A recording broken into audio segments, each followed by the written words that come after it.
why we have a date with Destiny on 20th, next week on Monday. Because we are not dealing with the problems of the people. We must ensure that we deal with the problems of the people. I've looked at the 5 pillars. You know, 5 pillars touted as a bottom-up economic strategy. And it is a replica of the Big 4 agenda. And let me point out, one of the pillars is agriculture.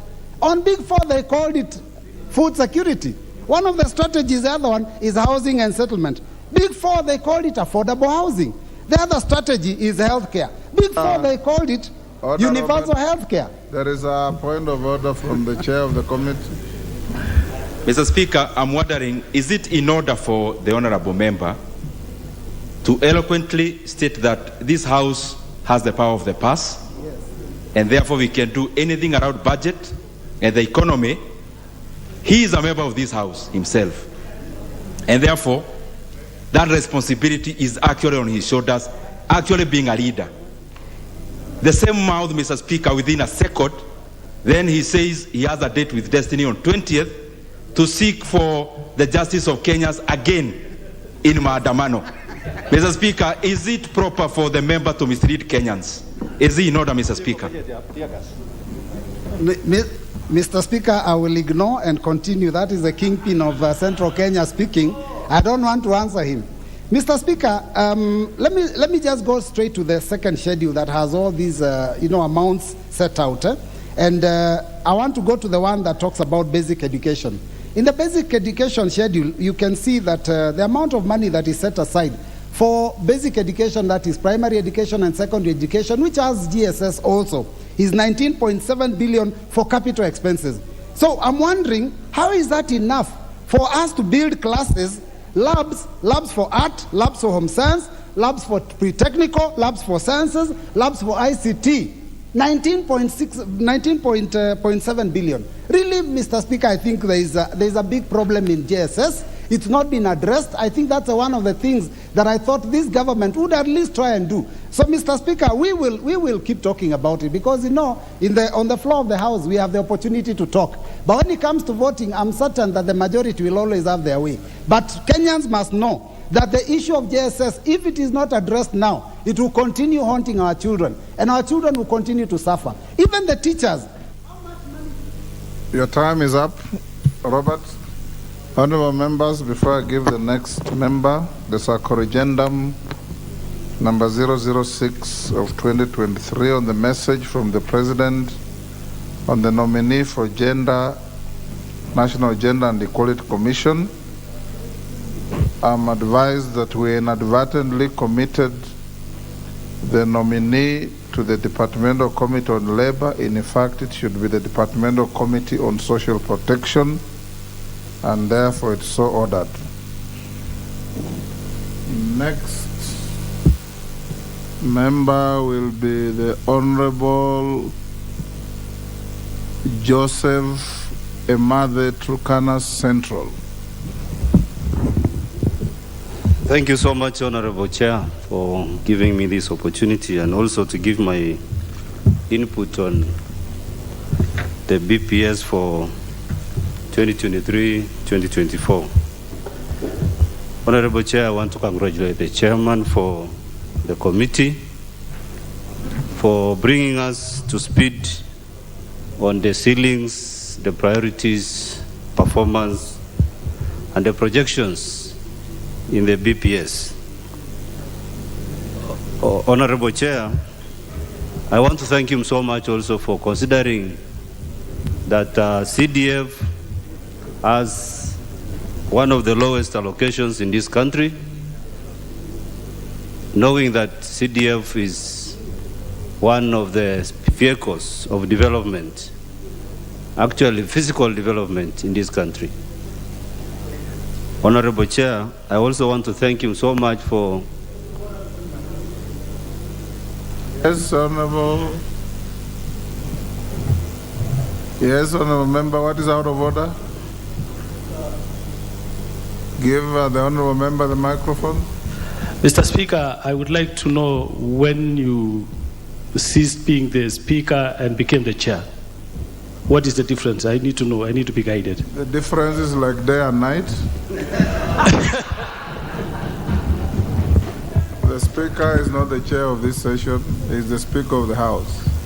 Honorable Speaker, thank you so much for your guidance. I think my honorable member was asleep while knowing that I was giving that title to the honorable chair for budget and appropriation. Remember, for your future guidance, when you debate, you don't address anybody other than the Speaker. So the chair of the committee has his accolades, but you address him through the Speaker. Fully guided, Honorable Speaker. I rise in regard to Section 15, subsection 2A of the Public Finance Management Act, Honorable Speaker, that there is the need for the chair of the committee, Budget and Appropriation, to help us understand how much of the budget has gone to development, because the Public Finance Management Act gives us the understanding that there must be a minimum of 30% of the total expenditure that must go to development. And Honorable Chair, I give that with the understanding that recurrent expenditure is unsustainable. And it is in that regard that the chair was able to give us the understanding that 14 days to look or to delve into the BPS is a shorter period of time. And maybe if we can give it 28 days, that will be an opportune time for us to understand how much of this has gone to recurrent. And it will help us in understanding or giving much impetus on understanding what goes into recurrent. Your Speaker, that is what I wanted to give, and just as an input, but I want to support the report. Thank you. Thank you, Honorable Member. Aseka Huisero.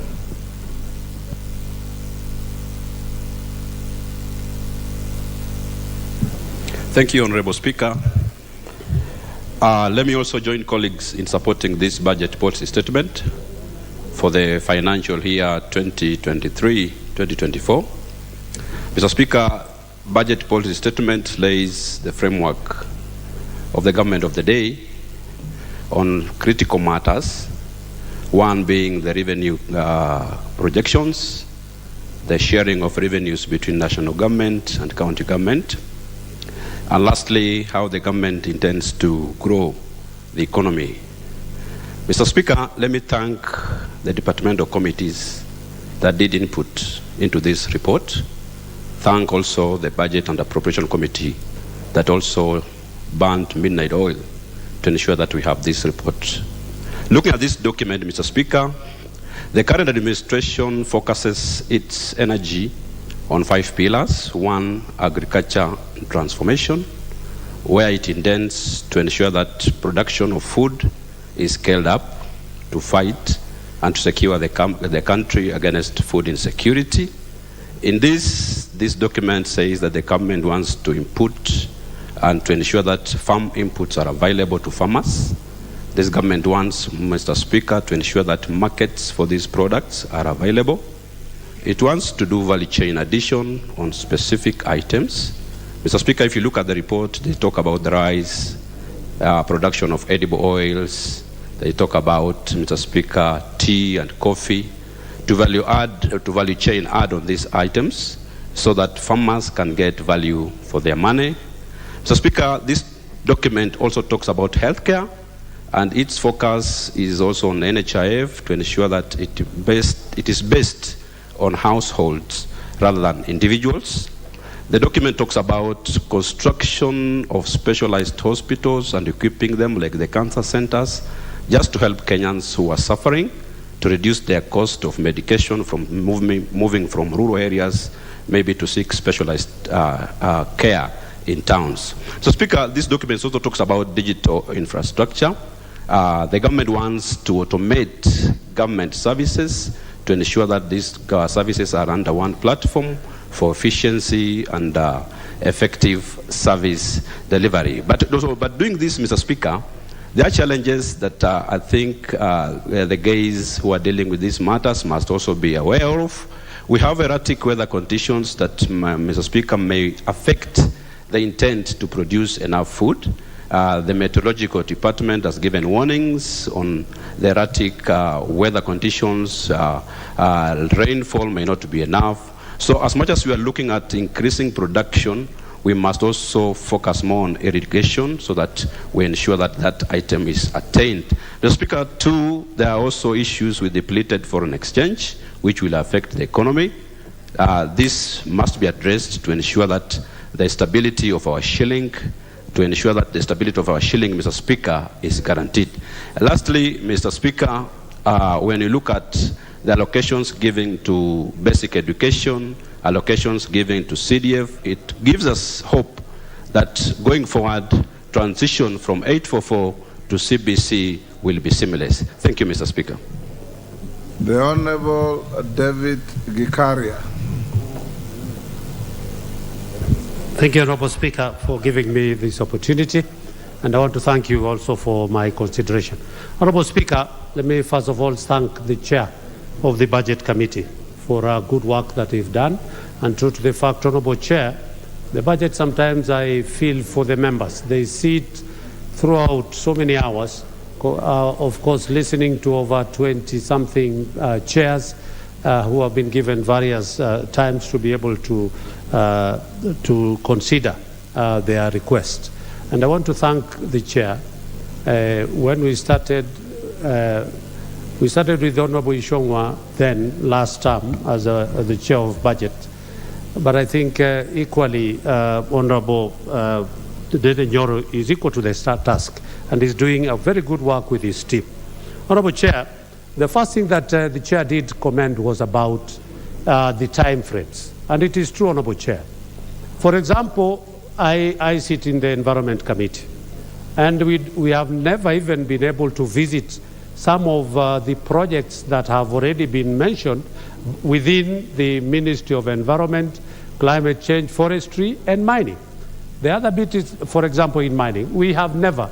So by the time you're given that kind of a BPS and you have no rough idea whatsoever of what they are talking about, then it becomes important, as the Chair was indicating, that we have enough time, that the members of various committees can be able to interrogate their ministries effectively, and we can be able to give, as and when you're asked to allocate some amounts for a certain project, effectively you can be able to say, yes, these projects require some additional funding. It is because you have been able to visit.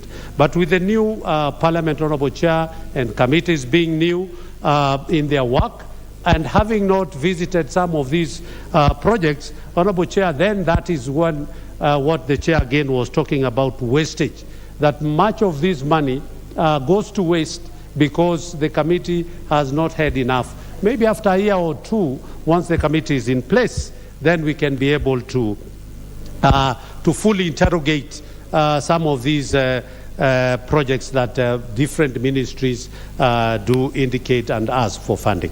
Honourable Chair, the other bit is on matters to do with the BPS, Honourable Chair. It is that, for example, the mining, as it has been mentioned, Honourable Chair.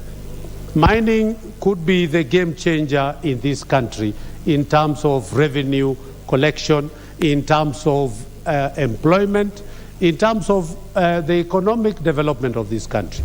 And when we had an opportunity to sit with the Minister for Mining, Mheshimiwa Mvurya, he did mention that in the past, his mining ministry was referred as a mining that just give a licensing ministry. They just give a license and they sit back. And they were not able to do anything more than that. But Honourable Speaker, I want to agree with Honourable Mvurya that if some money and enough money is given to the ministry for it to, first of all, undertake, this government did spend not this government, but the previous government did spend over 7 billion shillings, Honorable Speaker, to do something they were calling aerial geosurvey, to understand how much minerals do we have in this country. And we spent a staggering 7 billion. Honorable Speaker, with that kind of an expenditure, and the reports are out telling us where we have this country have over 970 different minerals. Honorable Speaker, if we could be able now to get that money to be able now to follow the circuit, then this country will be the biggest beneficiary. We'll be going on record as one of the greatest mining country in the world. Out of the 970, Honorable Speaker, we have a mine that is in this country and only found in this country and very expensive. So we want to agree with the value chain as it has been indicated, but we are at the same time requesting the Budget Committee to consider that value chain, because that is where every government goes wrong. You identify a value chain, we request, can you give it enough funding and enough resources for them to be able to achieve the potential that is within the ministry. Lastly is about forestry, Honorable Speaker. Forestry is another area. Honorable Women Rep Trans Nzoia.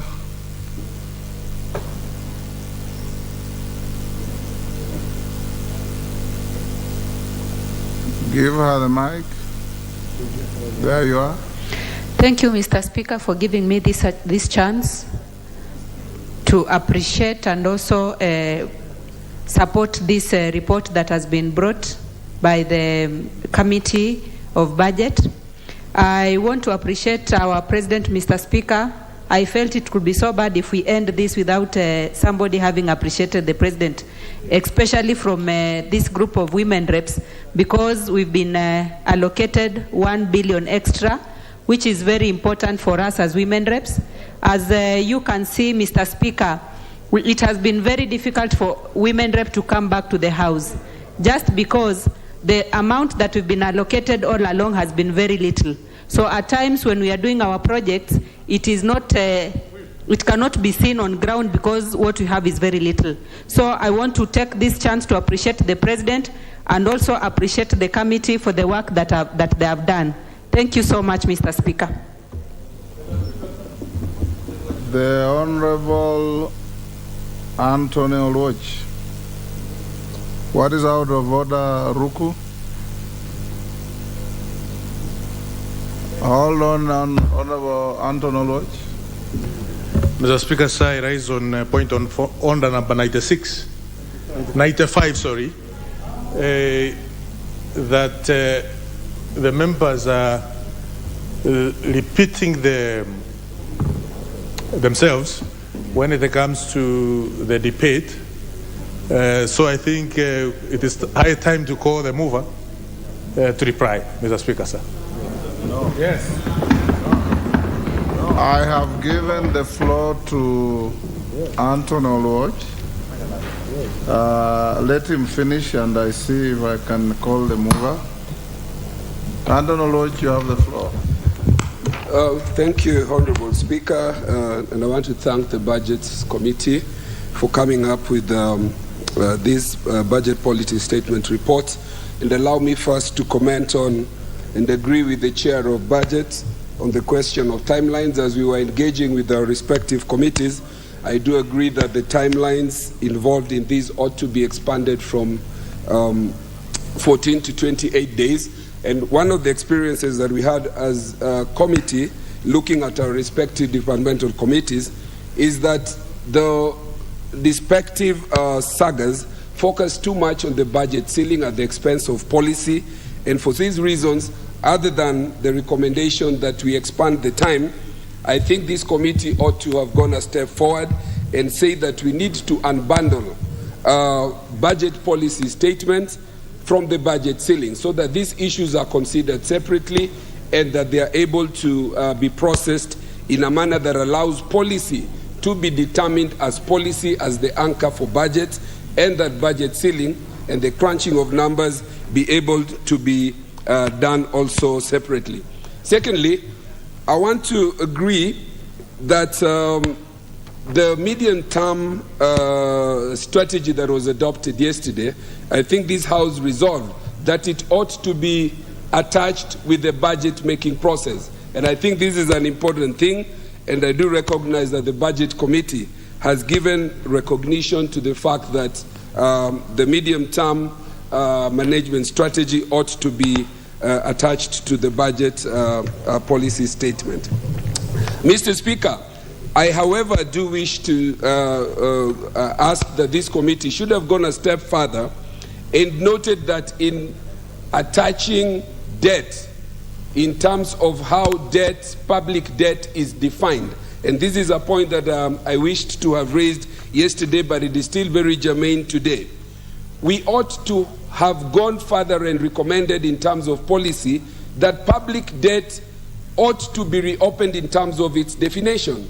The prioritization of foreign debt as a priority of one of the things that we need to offset from our budget every year at the expense of, for example, pending bills is something that we ought to look at. Public debt, in my view, ought to be redefined in such a broad way that we are able to look as debt that is incurred in the course of government engagement. This includes public pending bills, which, if unlocked, would be able to go into the economy. The manner in which we have defined public debt right now allows us to send foreign exchange and our revenues to the foreigners at the expense of what we do in our country today. I also want to support the resolution that the budget ought to engage in terms of the National Government Constituency Development Fund, in terms of when administration blocks are being built, when police stations are being built. And if you look at what happened in the social interventions and the stimulus package during the last administration, billions of shillings were spent by government in making very substandard schools, making very substandard desks, which ought to have been attached to CDF. CDF is so circumscribed in the manner in which you do procurement, in the manner in which you isolate projects that you do, that it actually goes way beyond what government and county governments do in terms of the manner in which they undertake and implement their projects. And so I do recommend that the last point that I wish to make is the question of equity. When you engage in public debt and talk about foreign debt, there ought to be an understanding and appreciation that when we incur foreign debt, the payment of this foreign debt is done by every Kenyan, so that foreign debt that is incurred ought to go into development of all Kenya's corners of this country, not just Nairobi and its environs, so that Turukana, Garissa, Wajir ought to be having 50% of the money that we borrow in terms of foreign debt, and then the other countries that have been developed before, starting from Nairobi, Kiambu, Mombasa, Kisumu. Your time is up. Honorable members, I'll seek your concurrence from Honorable Ruku's request that the mover be called upon to reply. As members of that opinion say aye. Aye. Will those of the contrary opinion say nay? Nay. The ayes have it. Ndindi. Thank you very much, Mr. Speaker. And I want to thank all the members through the Speaker for the various contributions which we have had. Even the positive criticism is a way to tell us that there is room for improvement. So I want to thank every member in their contribution, and we have noted all the comments and concerns. Mr. Speaker, I beg to reply.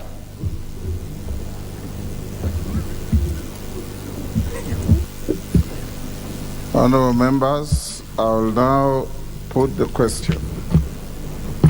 Honorable Anjala and Jen Kihara, it's actually not very decent to walk out when such an important question like this is being put.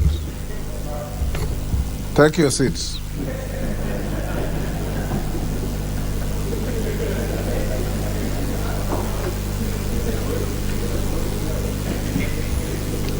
Honorable members, I'll now put the question, which is that this House adopts the report of the Budget and Appropriations Committee on the Budget Policy Statement, BPS, for the financial year 2023-24, and a compendium of departmental committee reports on the 2023 BPS laid on the table of the House on Wednesday, 15th March 2023, and pursuant to the provisions of Section 25(7) of the Public Finance Management Act 2012 and Standing Order 2329 and 10. A, approves the Budget Policy Statement BPS for the financial year 2023-24. B, makes the following financial resolutions with respect to the BPS. 1, approves the national government's budget ceiling for the year 2023-24 at 2,252,577,400,000, of which 1, executive, 2,189,181,400,000, of which Office of the Auditor General 7,698,700,000, 2, Parliament, Kenya shillings 40,402,000,000, Judiciary 22,994,000,000. 2, resolves that the allocation to the county government's equitable share be approved at Kenya shillings 385,424,616,047 shillings. 3, approves the equalization fund at 7,867,000,000. 4, approves the conditional grants at 44,316,798,386 shillings as per the 4th schedule of the report, of which an allocation of 4.5 billion to the Management Equipment Services MES will be subject to the submission of the evaluation report as per the resolution of the House on non-financial matters as contained in the report, recommendation number 32. 5, orders that the second schedule to the order paper forms the basis for the ceilings for the financial year 2023-24 budget estimates. And 6, resolves that the financial resolution forms the basis for the 2023-24 budget estimates. C, makes the policy resolutions contained in the 3rd schedule to the order paper non-financial recommendations relating to the budget policy statement for the financial year 2023-24. Will as many of that opinion say aye? Aye. Will those of the contrary opinion say nay? The ayes have it. Manjala and Kihara, you can now proceed to where you are going.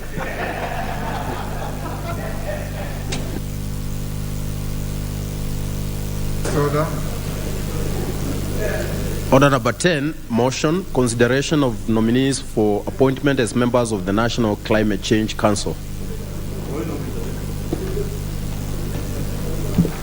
Yes, Honorable Member.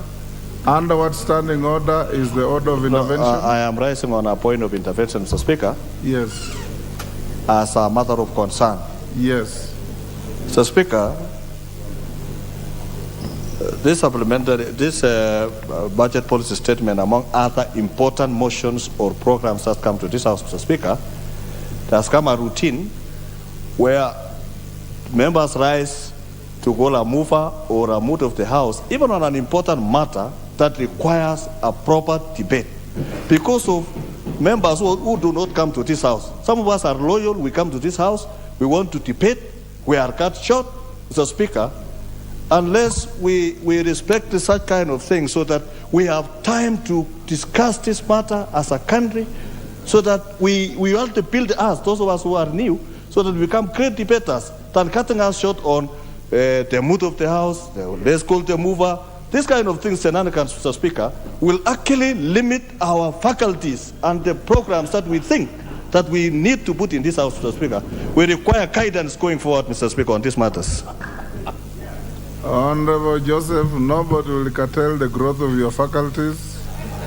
I can assure you, you will be, you know, when the chair is asked to call the mover to reply, the resolution lies with the House. That's why I put the question. And I heard you say aye for the mover to respond. So you can't, you can't have your cake and eat it.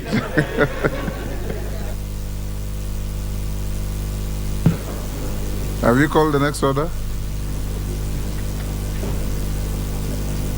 The Chairperson, Departmental Committee on Environment, Forestry and Mining. Honourable Speaker. Honourable Gikaria. Honourable Speaker, that taking into consideration the finding of the joint committee. Honourable Gikaria, start by saying I beg to move the following motion. Honourable Speaker, I would like to move the following motion of consideration of nominee for appointment as members of the National Climate Change Council. That's taking into consideration the finding of the Joint Committee of the National Assembly, Departmental Committee on Environment, Forestry and Mining, and the Senate Standing Committee on Lands, Environment and Natural Resources. It is this report on the vetting of the nominee for appointment as members of the National Climate Change Council laid on the table of the House on Tuesday, 14th March 2023, and pursuant to Article 132 2F of the Constitution, Section 7(4) of the Climate Change Act, Section 3 and 8 of the Public Appointments Parliamentary Approval Act 2011, and Standing Order 216(5)F of the National Assembly, and the Standing Order number 2284F A approves the appointment of the following persons as members of the National Climate Change Council. 1. Emily Mwende Waita. 2. John Kioli Kalua. 3. Professor George Odera Outa. And B, rejects the appointments of Umra Omar as a member of the Climate Change Council. Honorable Speaker,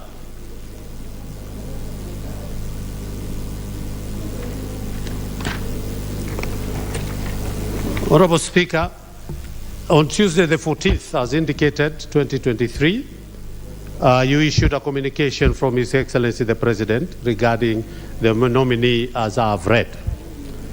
Mr. Speaker, sir, pursuant to Standing Order 45(1) and the fourth schedule of the Standing Order, the names and CVs, curricula vitae, of the four nominees were referred to the Departmental Committee on Environment, Forestry and Mining, jointly sitting with the Senate Standing Committee on Lands, Environment and Natural Resources. Mr. Speaker, on Friday the 17th February 2023, pursuant to Section 8 of the Public Appointments Parliamentary Committee Approval Act number 33 of 2011, the Clerk of the National Assembly did, and the Clerk of the Senate, in writing, invited nominees for vetting hearing, indicating the time and place for holding the approval hearing. Mr. Speaker, pursuant to the provisions of Section 6(9) of the Public Appointments Parliamentary Approval Act 2011, the Clerk of the National Assembly and the Clerk of the Senate, in writing, of the Senate, and placed an advertisement in the print media on Monday, 20th February 2023, inviting the public to submit memoranda by way of written statement on oath or a stroke affidavit contesting the suitability of the nominees. The advertisement indicated that the submissions were received on Monday, 27th February 2023 at 5 p.m. Mr. Speaker, by close of that day, the committee had not received any written statement on oath contesting the suitability of any of the nominees. The clerk of the National Assembly and the clerk of the Senate wrote to the respective agencies, the EACC, KRA, DCI, HELP, and the Registrar of Political Party, requesting for reports with respect to the nominee on matter touching to integrity, tax compliance, political affiliation, and loan repayments. Mr. Speaker, sir, we received clearance report for the nominee from the Kenya Revenue Authority, the DCI, EACC, HELP, and of course, Honorable Speaker, the Registrar of Political Parties.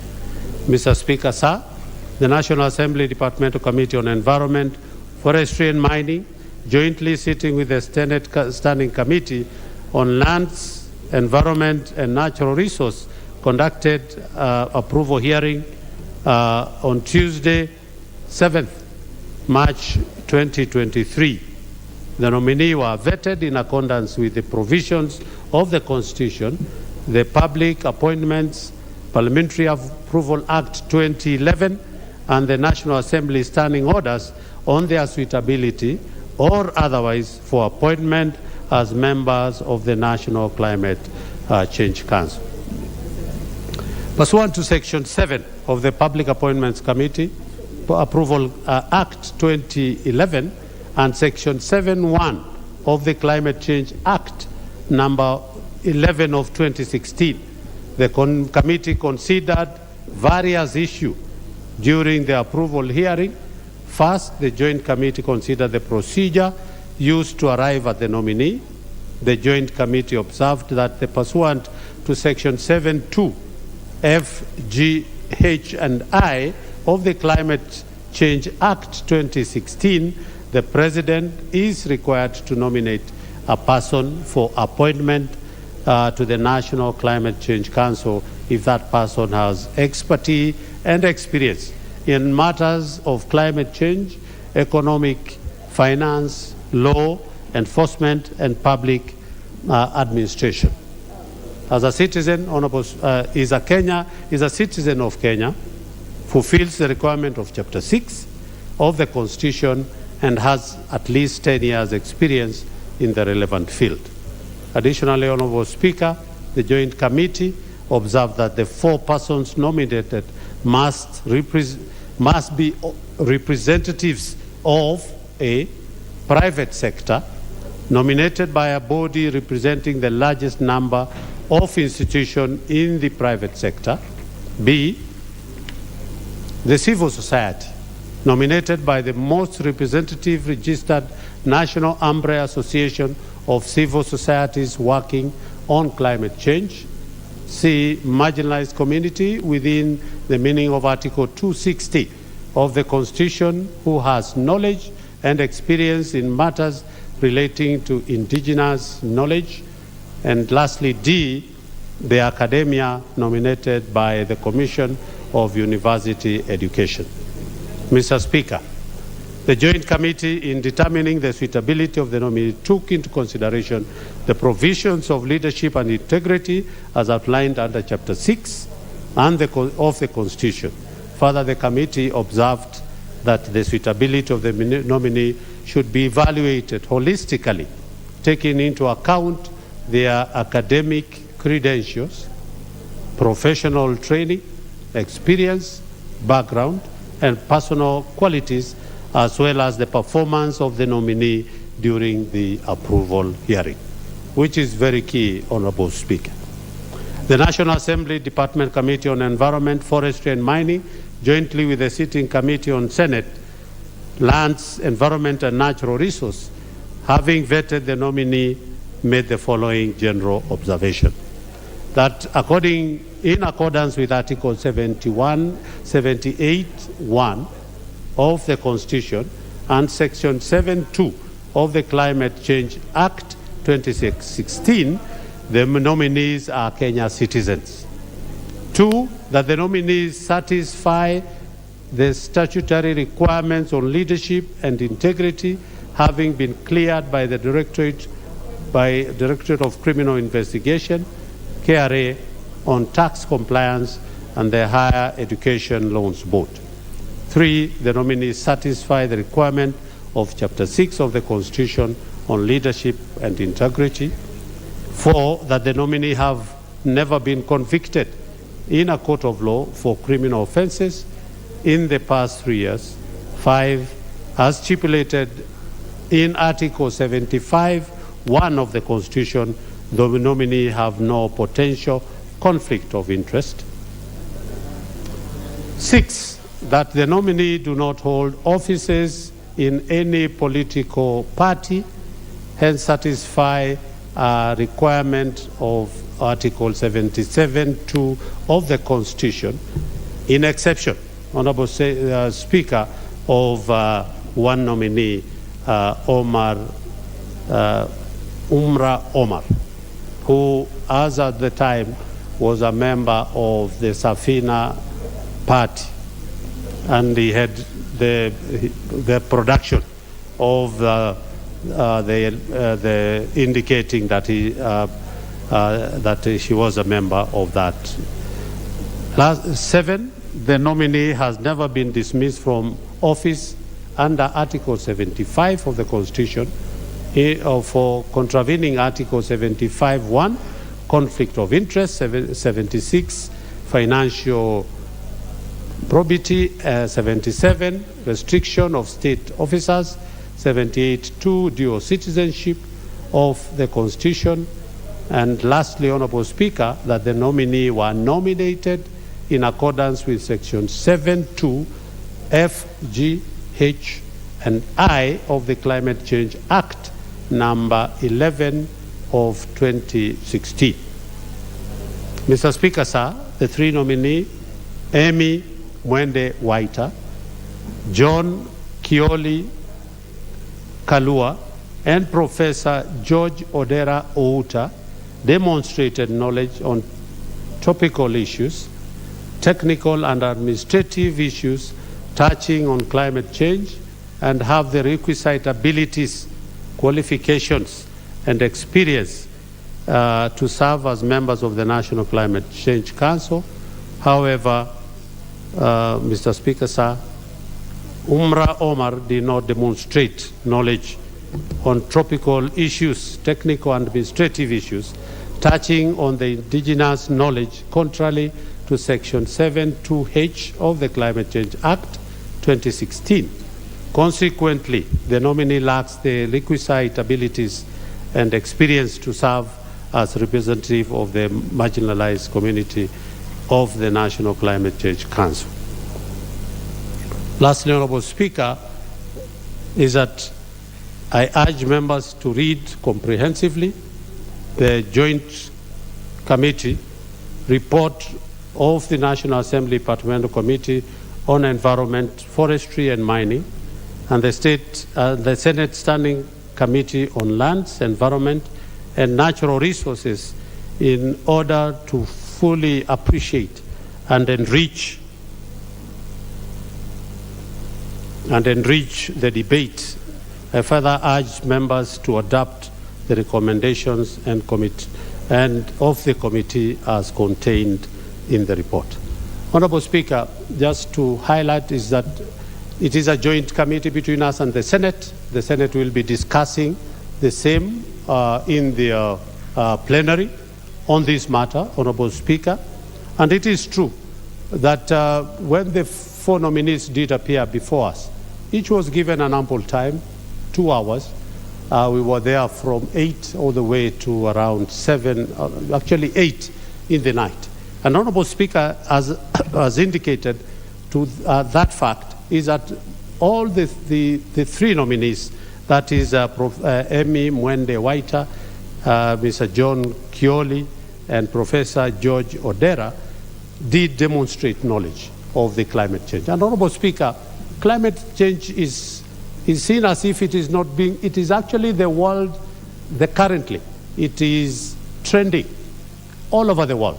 And you can imagine, Honorable Speaker, that climate change, if it's not handled properly, the situation that this country is, the situation that the whole world is currently, is a situation that will, and it is going to get worse, Honorable Speaker, if we are not able to address and get members in the Climate Change Council who understands and can be able to bring some meaningful change.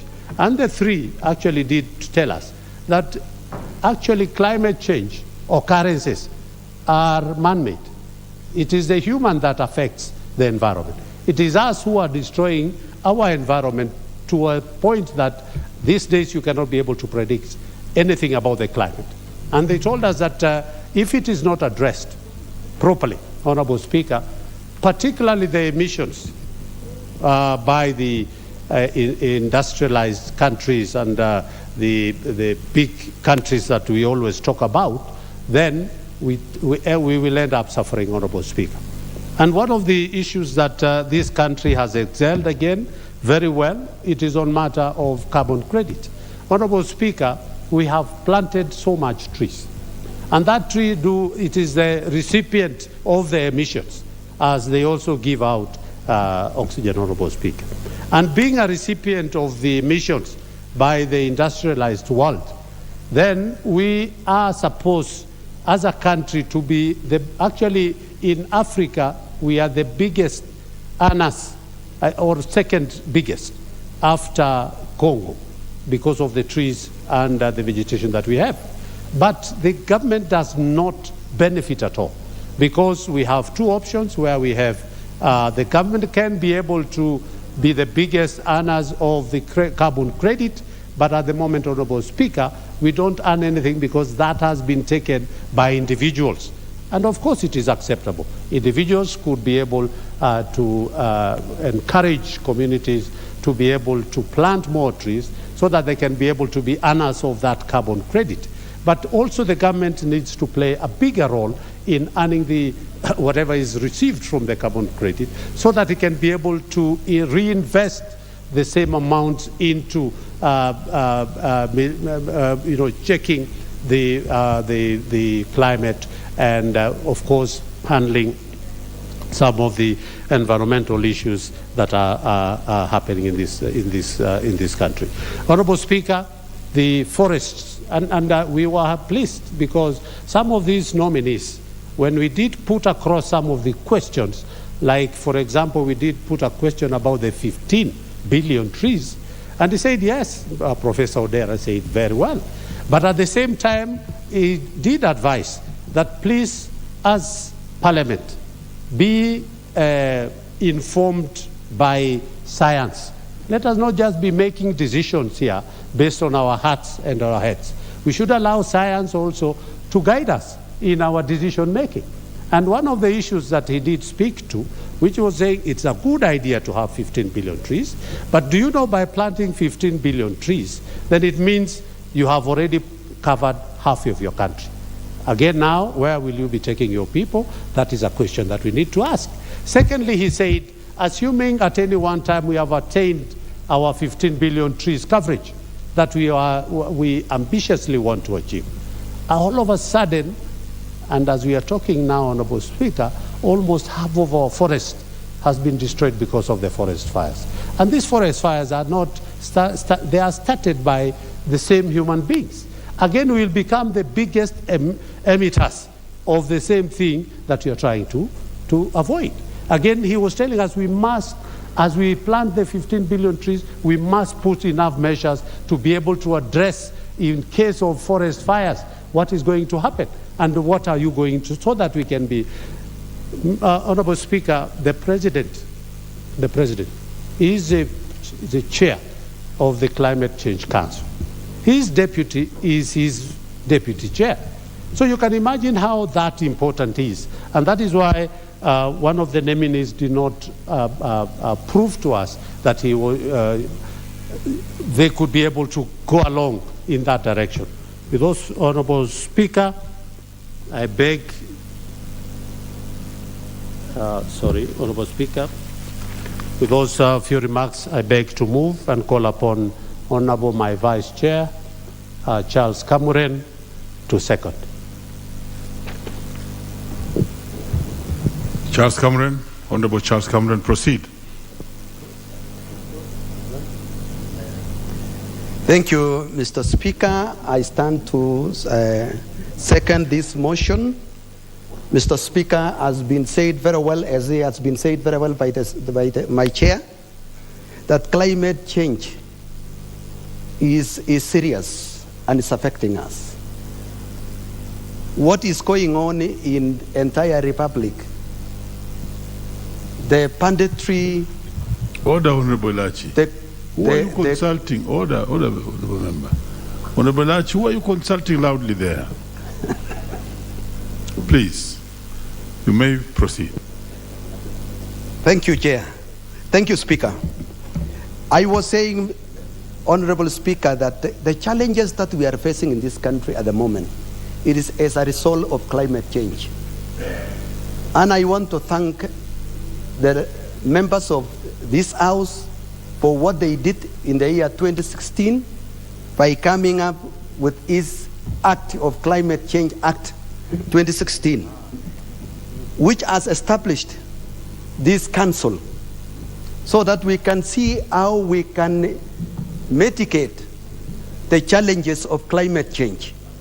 Because this is our future, this is our economy, it's affecting our economy, it's affecting our generation to come. So, Mr. Honorable Speaker, these committees, these council members are really very relevant, and they went through the right procedure. They went through the vetting. We followed the due process with the Joint Committee of the Senate. And the report that we are giving out is a clear and fair report that each one got opportunity to express and to answer the questions, and we saw it. So, Honorable Speaker, I stand to second.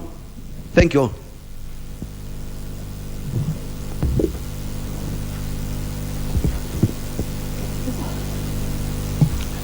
The honourable members, I now propose the question that, taking into consideration the finding of the Joint Committee of the National Assembly Departmental Committee on Environment, Forestry and Mining, and the Senate Standing Committee on Land, Environment and Natural Resources, in its report on the vetting of nominees for the appointment as members of the National Climate Change Council laid on the table of the House on Tuesday, 14th March 2023, and pursuant to Article 132(2)(f) of the Constitution, Section 7(4) of the Climate Change Act, Section 3 and 8 of the Public Appointments Parliamentary Approval Act 2011, and the Standing Orders 216(5)(f) of the National Assembly, and the Senate Standing Order 2284(f)(a), approves the appointment of the following persons as members of the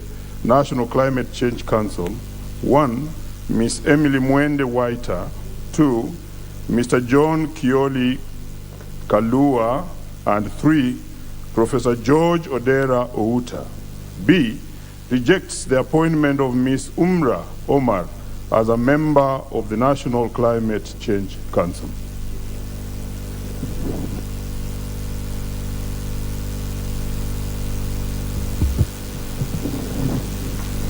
No, this being a special motion to approve nominees, and having been told that the chairman of the council is the president himself, the vice is the deputy president, I will allow a few members to make their contributions on this. And therefore, number one on my list here is Honorable Kibet Komingoi of Bureti. In his absence, and not Being in the House, I move to Honorable Francis Sigei of Sotik. The honorable members who are out of the House or who are not willing to speak on this, I would then advise that if you want to speak on this, press your intervention. So I'll go to interventions. And therefore, I want to call Honorable Kuria Kimani of Molo.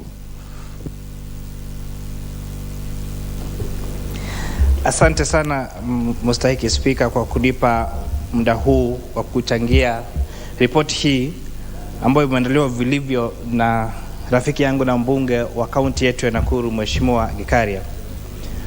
Mheshimiwa Spika, huu mjadala ni wa kupitisha wale wanachama wa baraza la nchi la masuala la tambiachi ama ukitaka climate change. Mheshimiwa Spika, mambo haya ya tambiachi ni ambayo yanahusisha mambo ya unyevuanga na ama ukitaka kwa kimombo humidity, mambo ya kanieneo ya angahewa ukipenda atmospheric pressure, mambo ya upepo, mambo ya usimbishaji ama ukitaka precipitation na masuala mengine yanayoathiri mambo ya hewa. Mheshimiwa Spika, tuko wakati ambapo katika nchi yetu ya Kenya mambo yamebadilika. Katika mahali ambapo natoka eneo bunge la Molo, Mheshimiwa Spika, hatujawahi kukaa miezi 4 bila kupata hata tone moja la mvua. Lakini tunashukuru Mwenyezi Mungu kwamba leo asubuhi na jana usiku tumeweza kupata mvua miezi 4 baada ya mara ya kwanza sisi kupata mvua. Na kwa hivyo Mheshimiwa Spika, haya masuala ya tambiachi ama haya ukitaka climate change ni mambo ambayo yaliweza kuzungumziwa kwanza pale Marekani na yule ambaye alikuwa rais wa Marekani, Mheshimiwa Barack Obama, na watu wengi walisema kwamba haya mambo ya tambiachi basi ni story tu, ni mambo tu ambayo hayatakuja. Lakini tunapoangazia kwamba yale mambo ambayo yamebadilika saa hizi, mifugo yetu yanakufa kwa sababu ya kukosa nyasi na chakula kingine cha mifugo, ni suluhisho kwamba ama ni sindikisho kwamba haya maswala sasa yako pamoja na sisi. Pia Mheshimiwa Spika, nashukuru kamati hii kwa sababu ya kumkataa huyu mama Umra Omar. Na wakati nilikuwa najaribu kuzungumza kuuliza hawa wanachama wa hii kamati ni kwa nini wanapendekeza tuwapitishe hawa Emily Mwenda Waita, tumpitishe John Kioli Kalua na tumpitishe huyu Profesa George Ondera, lakini tusiweze kumpitisha huyu, wamenieleza ya kwamba kabisa hakuonekana kama alielewa mambo ya tambiachi hata kidogo. Na hata walipoulizwa mambo ya hali ya kifedha, kwa sababu ndio uweze kuongoza baraza kama hili lazima ukue na uzoefu wa masuala ya uongozi, uzoefu na ujuzi wa masuala ya kifedha, uzoefu na ujuzi wa mambo ya masuala ya uongozi. Huyu mama Mheshimiwa Spika, hata yale makaratasi ambayo alistahili kuyaleta kutoka na zile shirika mbalimbali za serikali ambazo zinafaa kuchunguza Wakenya, basi hakuwa tayari na yale makaratasi. Na hivyo kwamba hii itakuwa funzo kwa wale wote ambao wanakuja kuletwa kwamba katika hii bunge hili, ya kwamba sio kumaanisha ya kwamba jina lako limepeanwa kupitishwa kwa kamati yoyote ama kwa jukumu lolote katika nchi yetu ya Kenya, ya kwamba bunge letu la 13 ni bunge ambalo litaweza kuangazia hao watu wote na kuangalia kama wale ambao wamehitimu basi tutaweza kuwapitisha katika hili bunge, na wale ambao hawatakuwa wamehitimu hatutasita kamwe kuhakikisha kwamba tumewarudisha kwa raia, ili tuweze kutafuta wale wa Kenya ambao wako na ujuzi ambao unahitajika kufanya zile kazi ambazo wamepewa kuzifanya. Na kwa hayo na unga mkono kamati hii ambayo inaongozwa na Mheshimiwa Gikaria. Asante Mstahiki Spika. Next is the Honorable Jessica Mbalo, Kibwezi East.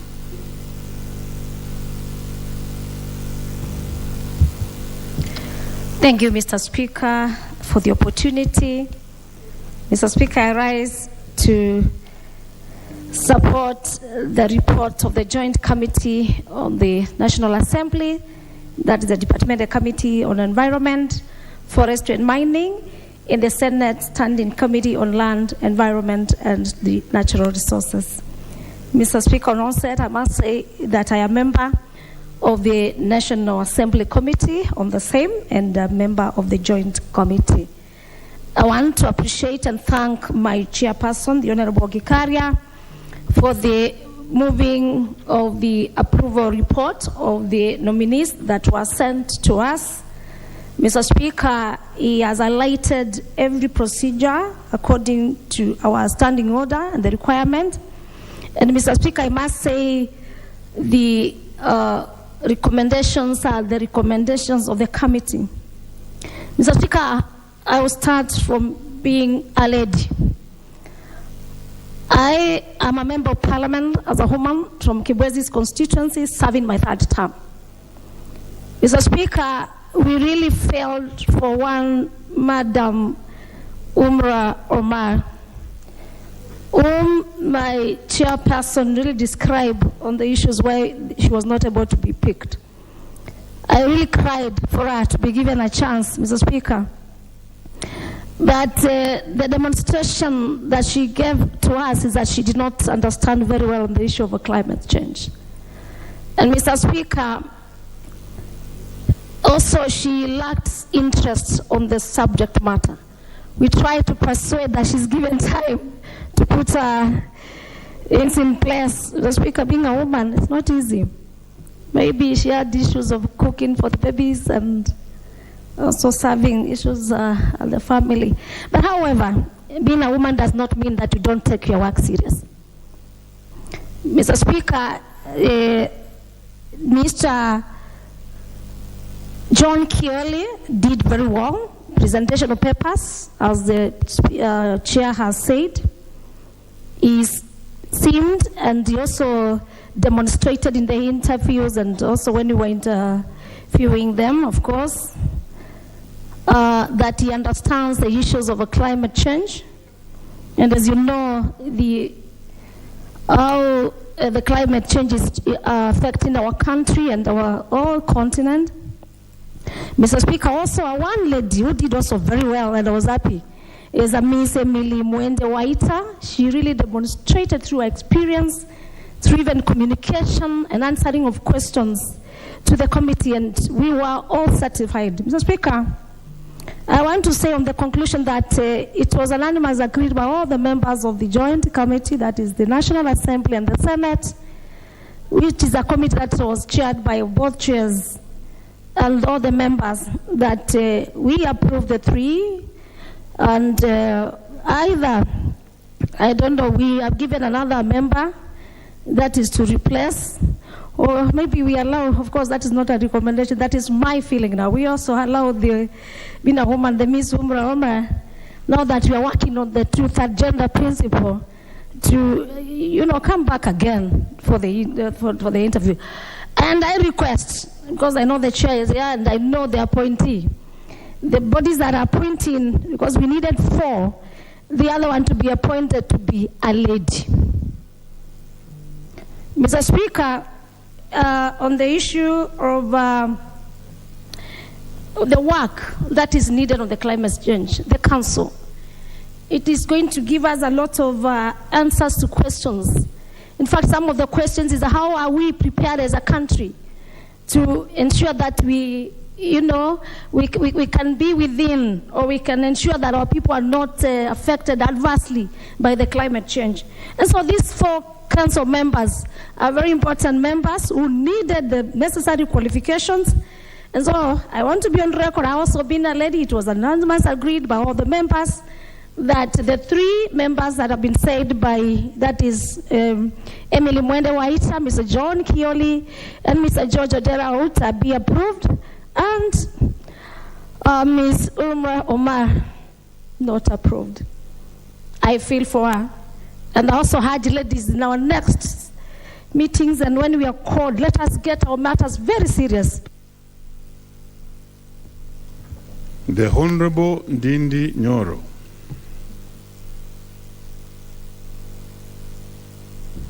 Thank you very much, Mr. Speaker. And definitely I rise to support and give my comments. But first I was to congratulate the committee and especially the chairman, the very knowledgeable chairman, Honorable Gekaria, for a very elaborate report. I've been going through the report and I can clearly see intense hours were put into the works to be able to generate this report. Mr. Speaker, as you ruled before, this matter is a very serious issue. And I thank you for giving members an opportunity to ventilate and to also contribute to this motion. Mr. Speaker, because National Climate Change Council is a council in a class of its own. Mr. Speaker, you know, previously we used to have universities where Chancellor was the President of Kenya. But in the current situation of the modern institutions, that is normal. The point I'm driving home is that it is very unlikely, it is very scarce that you see a president chairing anybody in Kenya, and especially a sectoral body. And therefore this is just to show the kind of importance that we give to our climate and issues to do with climate, our natural resources in terms of sustainability, and any other associated agenda, Mr. Speaker. That the National Climate Change Council is being chaired by none other than His Excellency the President, and the Vice is his deputy, Mr. Speaker, and that the Secretary is the Minister or the CS who is responsible for that docket. Mr. Speaker, this is to show that we appreciate the situation we are in as a country and as a globe, which, Mr. Speaker, has a great room for improvement. Mr. Speaker, when we talk about climate, it goes together with every other associated natural resource, and especially forestry. And that is why, Mr. Speaker, even the chair and this committee is the one responsible for those issues. Because, Mr. Speaker, even singularly looking at natural resources, sometimes we think only about mining and what is underneath. But, Mr. Speaker, looking at the quantifiable natural resources of countries like DRC, countries like the US, countries like Russia, Mr. Speaker, you are able to see that the value of natural resources that is over, not just underneath, Mr. Speaker, quantifiably is monumental. Forestry, Mr. Speaker, provides a great asset to any country, and especially if it is harvested in a sustainable manner. And Mr. Speaker, even in budgeting, if you look at the current BPS, we have taken cognizance of the importance that we should give to our environment, Mr. Speaker, by allocating enough resources. And also we are looking forward that even when after now we advertise, Mr. Speaker, for people to be able to harvest mature trees, that you are going to be able to generate a lot of appropriations in aid, Mr. Speaker, from our natural resources, not in terms of just going into our forest, Mr. Speaker, to cut trees, but in terms of harvesting mature trees and consequently also replacing. Mr. Speaker, the current situation we are in as a country and as a globe is associated with how we have treated our environment before. And Mr. Speaker, nature can be unforgiving, and in that regard, we need to do what we must at this age to safeguard our tomorrow. The current situation in terms of drought and famine, Mr. Speaker, is associated with how we treated our forest previously. And Mr. Speaker, therefore, going forward, we need to be a bit more meticulous, Mr. Speaker, on how we look after our environment. I've gone through the CVs of the nominees. We have the right men in the job, Mr. Speaker, and even for the nominee, who is actually my friend who never got a chance to go through, Honorable Umra, that it's a chance to try even better opportunities. Because the committees do their work objectively. Maybe she can fit in somewhere else with her qualifications, Mr. Speaker, but I also want to applaud those who went through because they are thoroughly qualified for the position to sit in the Council of our Climate. Thank you, Mr. Speaker, and I submit.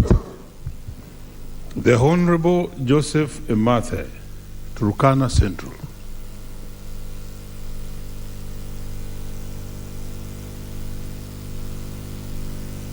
Honorable members, if you want to speak on this, you put your intervention. So I can see all of you on intervention. You may proceed, Honorable Emathi. Thank you so much, Honorable Chair, Honorable Speaker, for this opportunity as granted. I want to say with lots of gratitude that the Chair for Environment, Forestry and Mining has been able to provide us a clear picture and an elaborate report on what transpired during the vetting of the 4 nominees to the Climate Change Council. Honorable Speaker, much of importance is that today and now, the issue of climate change is very important. And it's a bigger debate that is going all around the globe, and people are discussing about the issue of climate change. Honorable Speaker, it is important to underscore the fact that our President, His Excellency, Honorable Dr. William Samoei Ruto, is the chair of the AU Climate Change Committee. And here in Kenya, he is also the chair of this Climate Change Council. And that gives us the impetus here as a country to understand that climate change is really picking a higher platform, a higher consideration. And so, when we are discussing about climate change, Honorable Speaker, it is important to note that really we are losing our biodiversity, we are losing our forests, we are not getting enough rain as it was, the seas and the lakes are rising at an alarming rate.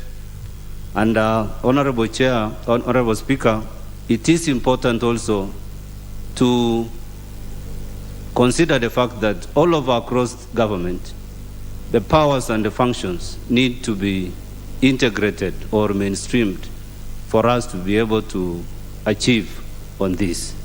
Speaking to the report, Honorable Speaker, the nominee who needs to be rejected is appointed or nominated on the ground under Section 7, subsection 2H of the Climate Change Act of 2016, and is supposed to represent the marginalized communities given Article 260, Honorable Speaker.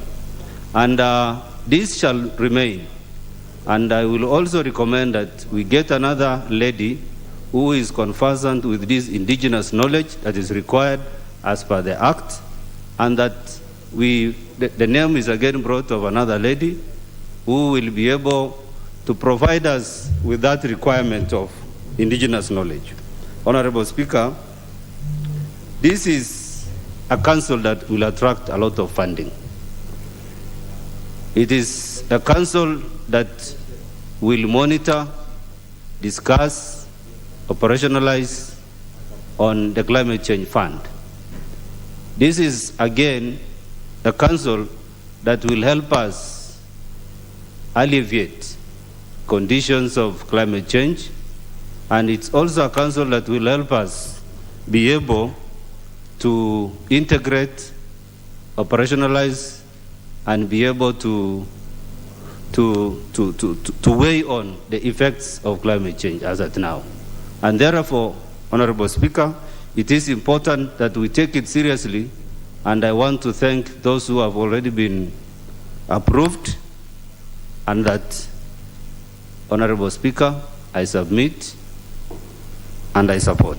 Thank you. The Honorable Gertrude Mbeyu, County Women Rep, Kilifi. Thank you, Mr. Speaker. I stand to support this report. by the Environment Committee, Forest and Mining. Mr. Speaker, I'm a member of this committee in the National Assembly. I agree and really congratulate my chair of the Environment Committee.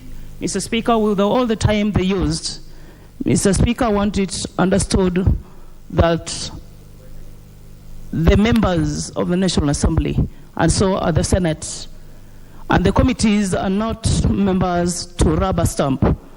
I want to congratulate the 3 members who were selected to the council. Being a very sensitive and a council of its own in this regime, Mr. Speaker, I want to say as much as we would support ladies, we would always support those who qualify. I'm just wondering how my sister Umra documents landed into the committee when she did not have all the documents certified. She did not have knowledge of environment. And I think the executive now have understood that members of parliament are not rubber stampers. We did what we were supposed to do.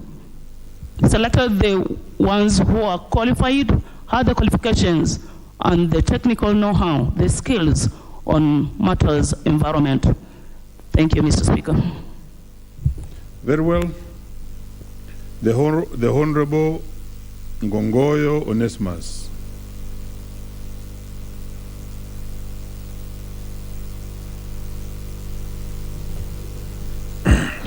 Thank you, Mr. Speaker.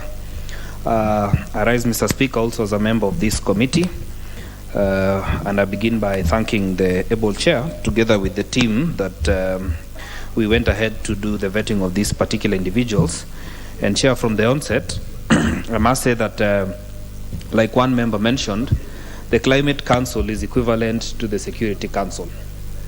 They will make decisions for the country, for the continent, and even for the world on matters environment. It is a very sensitive council, and therefore anybody being nominated to this committee must show the committee and on behalf of the people of Kenya, we, the members of parliament, that they are able to touch base with the issues of environment in a manner that is very clear. Chair, we have a set of individuals who are very capable. One Outa, Mr. Speaker, for instance, is a qualified lawyer. We have a serious issue with carbon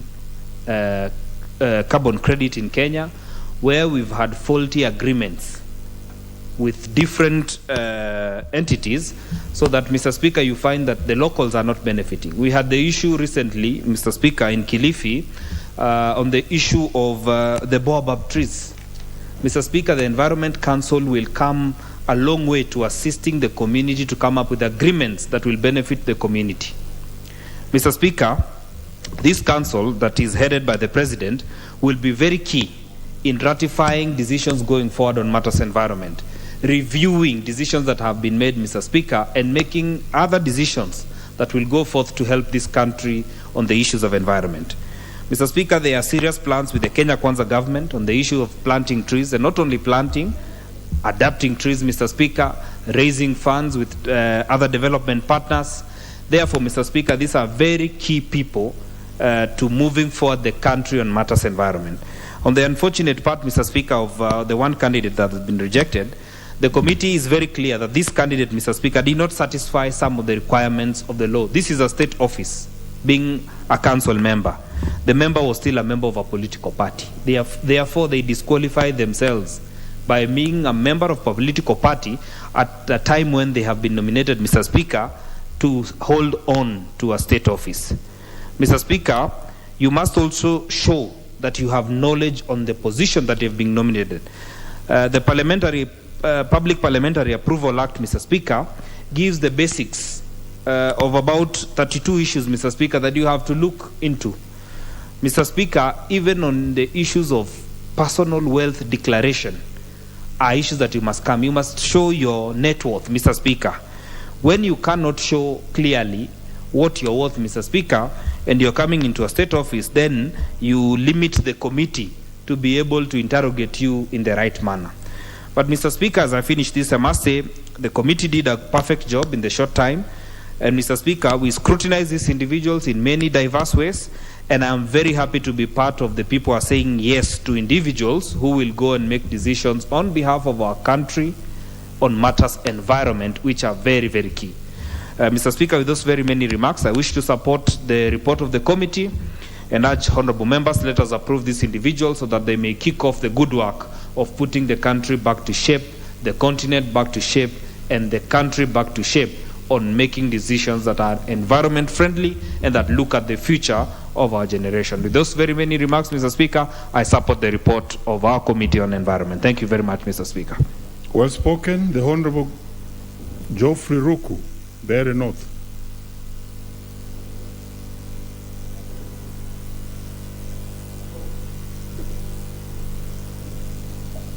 Honorable Ruku, you will be given a mic from your place. Just go back.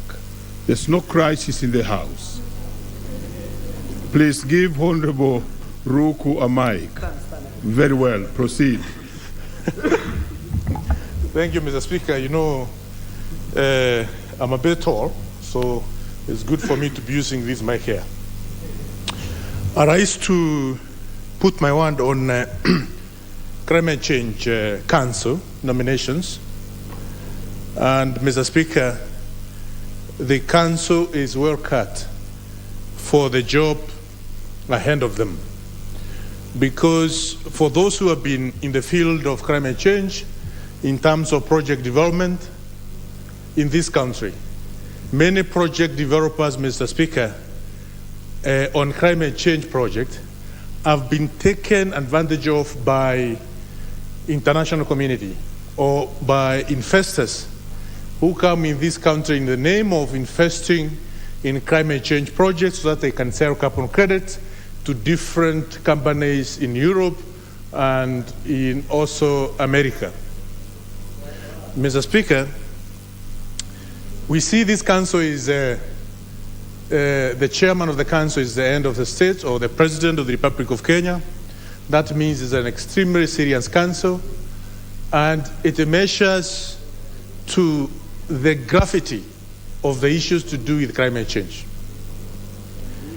It is important to coordinate and synchronize all the activities of the Republic of Kenya, private and public, as far as climate change is concerned, whether it is mitigations or adaptation. Mr. Speaker, there is huge amount of money within this space, within the finance, or rather climate finance space. For this nation to take advantage of that, need a very competent, focused, qualified individuals to sit in that council. I commend the committee led by Honorable Kikaria on the job they have done, but also it is upon the individuals who we are passing as Parliament, they go and do a good job. One of the jobs which they have to do is to regulate the business of climate finance. Most of the climate finance which is coming to this country, it ends up going back to the said investors. So there is a lot of work to do as far as regulations pertaining climate change. Climate Change Act by itself cannot protect the investors, cannot protect the project developers of this nation properly without the accompanying regulations, which can anchor different articles of the climate change and clauses within the Climate Change Act. So there is some work to be done to ensure projects, whether it is climate smart agriculture project, whether it is agroforest project, water resources management project, whether it is shrubs, like when we can talk about the Masai Mara ecosystem, which is a very premium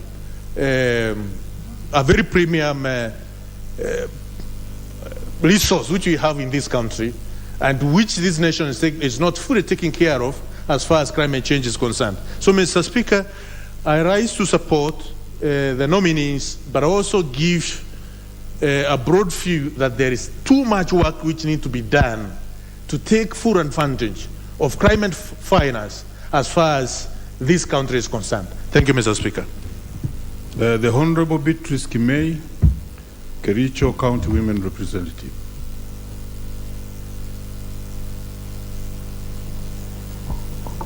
Okay, thank you, Mr. Speaker. I was wondering if I have been forgotten, but thank you. And I rise to first appreciate and thank the chair and for the time that he took together with the members, and I must confess that I'm a member of this committee. He led us quite well, and I want to thank the president for bringing us these nominees, the three of them whom we are to approve. And the unfortunate part is the rejection of Omar and the fact that she is a woman, yet we are looking for the two-third gender. However, I want to say that matters climate change should be taken seriously.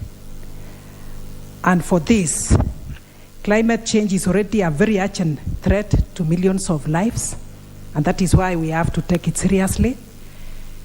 And Mr. Speaker, the nominees who came, that is MS Emily, Mr. Kalua, and Professor George, they demonstrated knowledge of they actually demonstrated that they have knowledge on matters climate change. They were very focused, and they answered the questions satisfactorily. All the questions that we managed to ask them, they answered to the best of their ability. And these nominees, Mr. Speaker, from even their papers that is concerned of Chapter 6, we learned that these are people of integrity, ready to work, and even to bring a change, and to answer the many questions that are concerned with climate change. With this in our minds, Mr. Speaker, climate change will actually attract a lot of funding. So when we ask some of these questions, how they will be in charge of this, and how the many communities will actually be assisted to cope with the issues of climate change, they demonstrated that they are ready and equal to the task. So I must thank the President for bringing these nominees. And for Madam Omar, I pray that she gets another position that is equal to the task. Mr. Speaker, this is just a lesson to the many Kenyans that we have outside there, seeking for appointments, seeking for nominations, seeking for employment in any form, that they should take their work seriously, and to know that when it comes to interviews and vetting, they should take it seriously and be prepared for the same, and go for the positions that they know they are able to actually deliver to the people of Kenya. So, Mr. Speaker, I want to thank the chair and all the members for the work that was put here. And this is just to also let the members of the public, these are Kenyans, to note that Parliament is not a place to just rubber stamp and just pass the names, but this is a place of serious work, and people coming here should know that they have to be ready and to work for the people of Kenya.